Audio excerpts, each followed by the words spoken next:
2 घंटे बाद सीकी वापस आकर देखता है लू चिंगबू अभी भी बेड पर लेटी हुई है। उसे उठाकर हॉल ले जाता है। इधर कीनियान को इंटरनेट पर खूब ट्रोल किया जाता है उसके ड्रेस फॉर द ब्यूटी के लिए। किसी ने पोस्ट कर दिया था कि dress for the beauty fraud है और वो एक प्लेजराइज कंटेंट है। तो प्रोफेसर जी कीनियान को ऑटोग्राफ सेशन में जाने से मना करते हैं, पर कीनियान कहती है इससे कुछ भी नहीं होने वाला है, लोग तो वही मानेंगे जो वो देखेंगे और सुनेंगे। इधर सीकी लू चिंगबू को ड्रॉ करने के लिए मनाते वक्त थिएटर क्लाउड का एक बार नाम लेता है, जिसे सुनने के बाद लू चिंगबू बहुत ज़्यादा गुस्सा हो जाती है और वो उससे गुस्सा होकर चली जाती है। इधर कीनियान प्रोफेसर जी को चीवे चिंगबू की सच्चाई के बारे में बताने लगती है। लू चिंगबू बहुत ज़्यादा ड्रिंक करके बाथटब में बैठ जाती है। सीकी उसे मनाने के लिए आता है, जहाँ लू चिंगबू सीकी से पूछती है कि क्या वो अभी भी चीवे चिंगबू का फ़ैन है, तो सीकी कहता है हमेशा से। तो अब लू चिंगबू भी सीकी को चीवे चिंगबू का सच बताने लगती है। लू चिंगबू ने कीनियान को कॉमिक वर्ल्ड में लाया था और उसमें उसकी मदद की थी उसके एडिटर ने, यानी कि मिस्टर शाओली ने, जिन्होंने उन दोनों को एक साथ काम करने के लिए कहा। उन दोनों ने मिलकर थिएटर क्लाउड को लिखा था और वो उस साल की सबसे बेस्ट सेलिंग बुक थी। पर जब अवार्ड लेने की बारी आई तो अवार्ड लेने गई सिर्फ लू चिंगबू और उसमें उसने सिर्फ खुद का नाम लिया। यहाँ तक कि ऑफिशियल रिकॉर्ड्स में भी चीवे चिंगबू सिर्फ एक ही पर्सन था। कीनियान कुछ भी नहीं कर सकती थी क्योंकि वो तब तक ऑलरेडी उनके जाल में फंस चुकी थी। कीनियान जब अपना आखिरी काम शाओली करने गई थी उस वक्त शाओली ने जानबूझकर उसके लैपटॉप पर पानी गिरा दिया था और इस बहाने वो उसका लैपटॉप रख लेता है। लैपटॉप से वो थिएटर क्लाउड का सारा डेटा हटा देता है, यहाँ तक कि वो उसके सारे सोशल मीडिया अकाउंट्स के पासवर्ड चेंज करके उसमें से भी उसके थिएटर क्लाउड के सारे पोस्ट डिलीट कर देता है। कीनियान 1 महीने तक अपना कोई भी सोशल मीडिया अकाउंट एक्टिव नहीं करने वाली थी क्योंकि उसके फाइनल एग्ज़ाम थे। इसी मौके का शाओली ने फ़ायदा उठाया। उसके एक दूसरे अकाउंट में थिएटर क्लाउड का एक पोस्ट था जिसकी वजह से उसे इंटरनेट ट्रोलिंग का बहुत सामना करना पड़ा। ये कहानी था कीनियान का। उसके हिसाब से उन दोनों ने मिलकर कीनियान को चीट किया था, पर इस खेल का असली खिलाड़ी तो शाओली था, जिनसे ये दोनों बेखबर थी। लू चिंगबू को शाओली ने ये दिखाया कि कीनियान ने पहले से ही कॉन्ट्रैक्ट टर्मिनेशन पेपर पर साइन कर दिया था क्योंकि वो बस इससे फेमस होना चाहती थी। लू चिंगबू के सामने उसने ये जताया कि कीनियान ने उसे धोखा दिया, जिसके बाद लू चिंगबू ने उसे बहुत फ़ोन करने की कोशिश की, उसे बहुत मैसेज किया, पर तब तक तो कीनियान ने उन दोनों को ब्लॉक कर दिया था। शाओली अभी भी बाज नहीं आता, वो अभी भी कुछ उसके खिलाफ प्लान बना रहा था। सीकी ने लू चिंगबू के सारे काम कर दिए थे, पर सुबह सुबह उसे घर से फ़ोन आता है और इसके लिए उसे वापस जाना पड़ता है। लू चिंगबू को शाओली किसी से मिलाने के लिए बुलाता है। आज बेबी 7 का ऑटोग्राफ सेशन था जिसके लिए बहुत सारे लोग आए थे, जिन्हें देखकर कीनियान बहुत ज़्यादा नर्वस थी।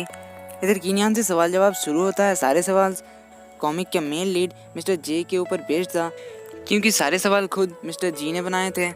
आखिरी सवाल मिस्टर जी के एग्जिस्टेंस पर बेस्ड था। तो कीनियान सबको सच बताए थे कि उसके लाइफ में मिस्टर जी सच में एग्जिस्ट करते हैं और ड्रेस फॉर द ब्यूटी उन दोनों की लव स्टोरी पर ही बेस्ड है।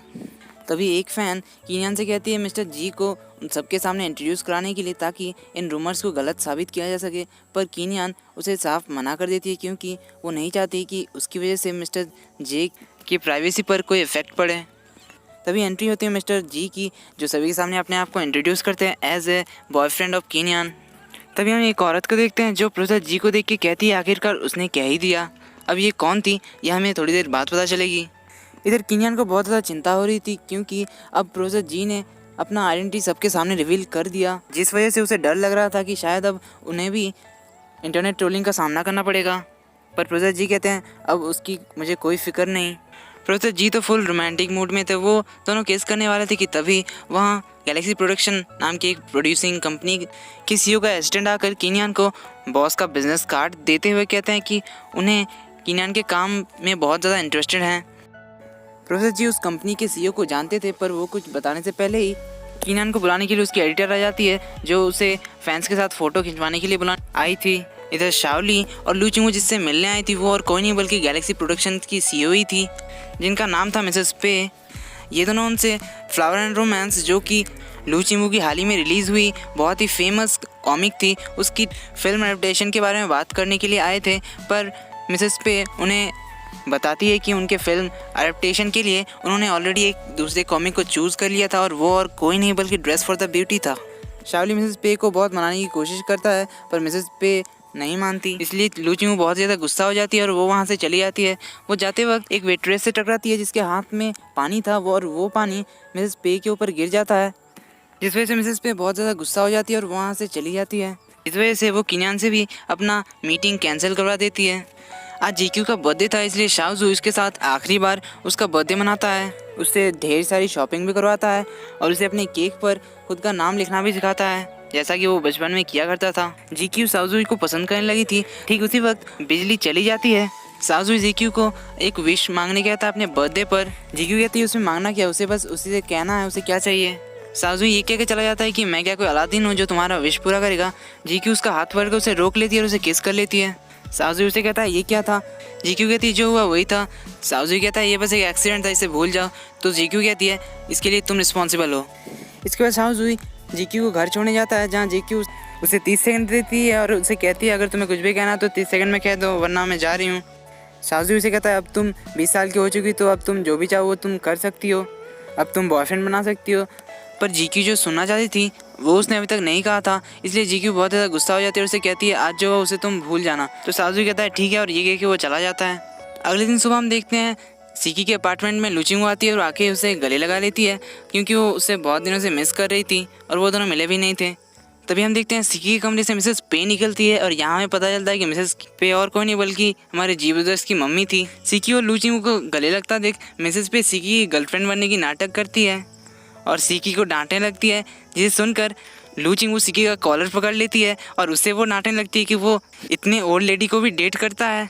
लुचिंगू सीकी से कहती है ये तुम्हारी माँ की एज की है और तुम्हें शर्म नहीं आती। तो सीकी उसे आगे बता देता है कि ये मेरी माँ ही है। तभी वहाँ कीनियान और प्रोफेसर जी की भी एंट्री होती है, तो वो उन दोनों को उन चारों को मीटिंग के लिए बुलाती है। दोनों भाई अपने अपने पार्टनर्स का हाथ पकड़े हुए खड़े थे, तो मिसेस पे उन दोनों को अपनी अपनी पोजीशन स्वैप करवाती है, यानी कि एक दूसरे की जगह पर भेजती है।